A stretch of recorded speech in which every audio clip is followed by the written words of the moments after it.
After high school, it was a dream to move to New York City and become famous. So 3 weeks after graduation, my girlfriend and I packed all of our stuff and moved to an apartment together near Columbia University. Although small, it was all ours, and to us it was a palace. The day we moved in, we threw a little party for a few of our closest friends. Nothing elaborate, just a couple of bottles of wine and a six-pack or two. Towards the end of the evening, there was a knock at the door. It was so quiet that if I hadn't been standing near it, I would have never heard it. I indicated to everyone to keep the noise down, just in case it was the police, seeing we might have gotten a little bit loud. I answered the door. The hallway was empty. Figuring I must have just been hearing things, I closed the door and started to return to my seat, where there it was again. Again, I answered the door. An empty hallway. Fuck, as I said to myself. Probably just some kids playing pranks or something. So I closed the door and waited. Sure enough, a few minutes later, there was another tapping. I quickly threw open the door to see a girl giggling, no older than 10 years old. Disappearing into the doorway across the hall. Smiling, I closed the door. Heck, I'd have done the same thing if I was a kid. Let her have her fun. The party stretched for a few more hours before it broke up and people began to leave. My girlfriend and I cleaned up a little bit before retiring ourselves. The next morning, we were woken up earlier than hoped by a loud, decisive knock on the door.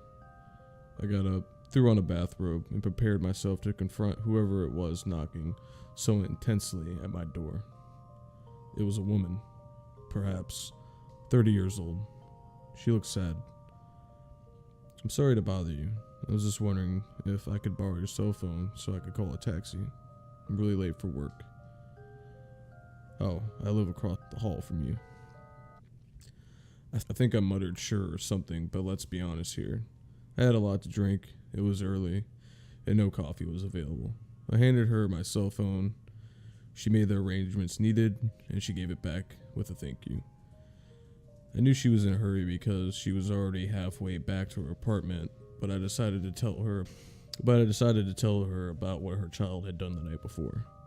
Oh hey, tell your daughter I said hello, I said to her sheepishly.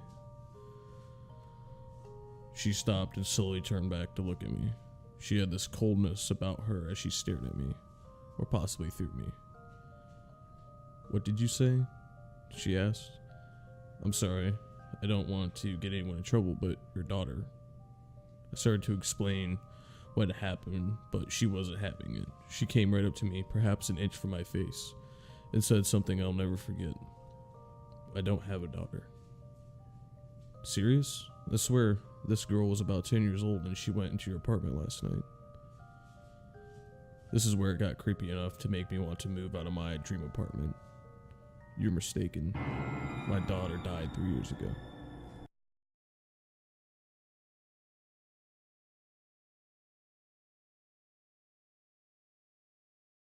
The Rugrats were a figment of Angelica's demonic and unintelligible imagination.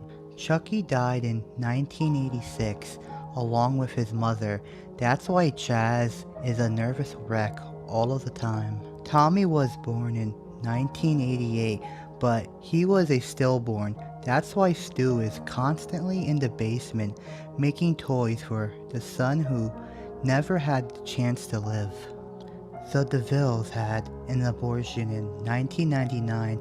Angelica couldn't figure out whether it would be a boy or a girl, thus creating the twins. As for all grown up, the teenage Angelica became addicted to various narcotics, which further aggravated her schizophrenia, bringing her back to her childhood and thus her creation she obsessed over. Because of the time lapse between the present and the last time she interacted with her creations, she made them older. Angelica was constantly taking hits of acid, so she would never have to live without her creations who are her only company. In a judgmental world, Angelica's mom actually died of a heroin overdose, and 1982, just after Angelica was born. Andrew, in his depression, married a gold-digging whore that Angelica idolized because she fooled herself into thinking it was her real mom, but always had a concept of her mom, Cynthia, and took a Barbie doll and made it after her mom's image, wearing an unwashed orange dress and having jacked up hair, which is why she was so attached to it. Later in life, she followed in her mom's footsteps with drugs and everything, dying of an overdose at the age of 13 when All Grown Up was cancelled. The only Rugrat to not be fictional, however, was unborn Tommy's brother, Dill.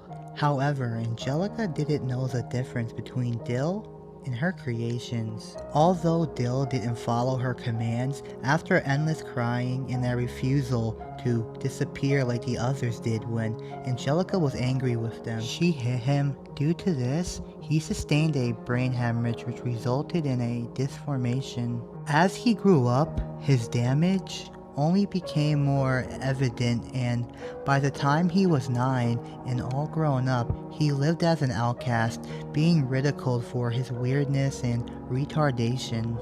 The immense guilt over this is what led Angelica to her drug use and is what led Angelica to uncreate the Rugrats briefly until her experience with hallucinogenics. On a trip to Paris to find love, Chaz married a woman named Kira.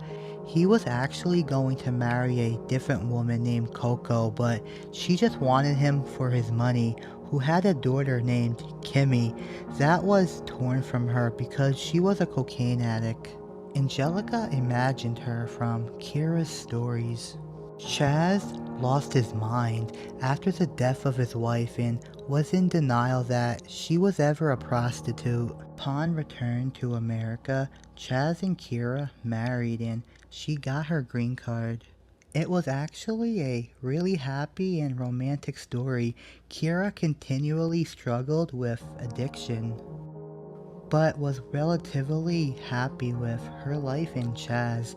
Susie was actually Angelica's only friend who entertained the thought of Angelica's creations for her sake. Angelica spent the last days of her life in the back of the school cafeteria, imagining friends around her and playing with the lives of her creations.